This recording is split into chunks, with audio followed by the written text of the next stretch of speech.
In the martial world, there are heroes admired for their extraordinary intellect and unmatched cunning. But there are also men who win people's hearts not through deep schemes, but through a pure soul, honest simplicity, and unwavering loyalty. Guo Jing was such a man. Though his intelligence could not compare to many eccentric geniuses, and though his occasional slowness often made others laugh, within that slowness lay a rare character, a heart always drawn toward righteousness, and a steadfast loyalty that could not be shaken. Guo Jing was born on the vast frontier where the wind and sand whipped the face, the sky stretched endlessly blue, and galloping horses surged like waves. His father, Guo Xiaotian, was a courageous hero, and his mother, Li Ping, was a capable and resilient woman. In his childhood, he endured many hardships, growing up in poverty among the Mongols on the wild steppe. That environment forged in him a strong, resilient body and enduring stamina, but left him less quick-witted than others. In learning martial arts, he was diligent and persevering, yet often slow to grasp techniques, needing to repeat a move hundreds of times before mastering it. In terms of cunning, he could hardly match the likes of Huang Rong or Ouyang Feng, but in persistence and honesty, few could equal him. People often say, "The wise speak halfway, the fool speaks his whole heart," and Guo Jing belonged to the latter kind, always revealing his thoughts openly, speaking whatever was on his mind, harboring no hidden motives. Some exploited this honesty to deceive him, others looked down on him, but it was precisely this straightforwardness that won him true friends. On his journeys through the martial world, he was often trapped because he trusted too easily. Yet he never bore grudges, nor lost faith in the bonds between people. He believed that if one treated others with sincerity, sooner or later sincerity would be returned. What earned him the greatest respect was not just his honesty, but his unwavering devotion to righteousness. Loyal to friends, filial to parents, and guarding his word as if it were his life, Guo Jing would reject even the most ingenious plan from Huang Rong if it went against moral principles. To him, winning or losing mattered less than keeping his conscience clear. This made him, though slow, a man of upright virtue, one whom masters like the seven freaks of Jiangnan or Hong Qigong admired and wholeheartedly taught. Guo Jing's foolishness sometimes became the subject of laughter, especially beside the quick-witted and resourceful Huang Rong. At times, she had to shake her head when he failed to catch a hidden meaning or explain a strategy in detail before he could act. Yet, that very simplicity made him a steadfast shield for her, a rock that could not be swayed by temptation or sweet words. She could weave countless schemes, but still needed a partner who would stand unshaken in the storm.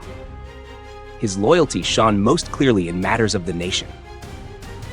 Guo Jing was not merely a wandering hero. He always placed the welfare of the people above all. Though raised in Mongolia and indebted to Genghis Khan, when the Song dynasty was in peril, he unhesitatingly stood with his homeland, vowing to defend Xiangyang against the mighty Mongol forces. This choice was not only the act of a patriot, but also proof of his immutable nature. Once he considered himself part of a people, he would fight for them even against a former benefactor. In daily life, Guo Jing was humble and unpretentious. He dressed plainly, spoke simply, and never flaunted his skills or status. Even as a renowned general guarding the frontier, he treated everyone as equals, regardless of rank. Anyone who met him could feel the genuine sincerity radiating from him, a quality impossible to fake. His so-called foolishness was, in truth, a unique charm. It was not blind stupidity, but a deliberate slowness, placing morality and trust before cleverness. In a martial world rife with treachery, where strength often relied on deceit rather than justice, a man like Guo Jing was a refreshing breeze, proof that righteousness still endured. He might not win every battle with cunning, but he conquered every heart with his character. This was most evident in his love for Huang Rong. If she was a blazing flame of intelligence, he was the solid rock shielding that flame from the storm. He loved her not with flowery words, but through silent sacrifice and concrete action. When she was in danger, he never hesitated to rush to her aid. When she was happy, he smiled quietly. When she was sad, he silently shared her burden. It was a love steady and enduring, without dramatic declarations, yet profoundly moving. Because of his loyalty, Guo Jing became a spiritual pillar for many. In the battles to defend Xiangyang, he was not just a commander, but a symbol of courage and resolve. Soldiers drew strength from him, and the people trusted him as they would a fortress wall. Many believed that without Guo Jing, Xiangyang could not have withstood the Mongol assaults. Yet loyalty sometimes brought loss. He was hurt more than once by misplaced trust or missed chances of victory because he refused to act against his conscience. Still, he never regretted it. To him, living upright was the truest victory.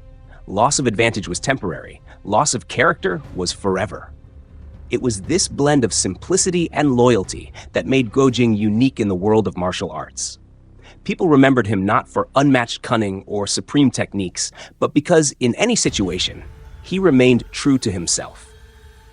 In Jin Yong's world, where most heroes carry tragedy, Guo Jing was among the rare few to preserve integrity in both character and deed. He might have failed in some battles, but never in the battle of being a good man. Perhaps that was his greatest triumph, the triumph of a pure heart amidst the storms of the martial world.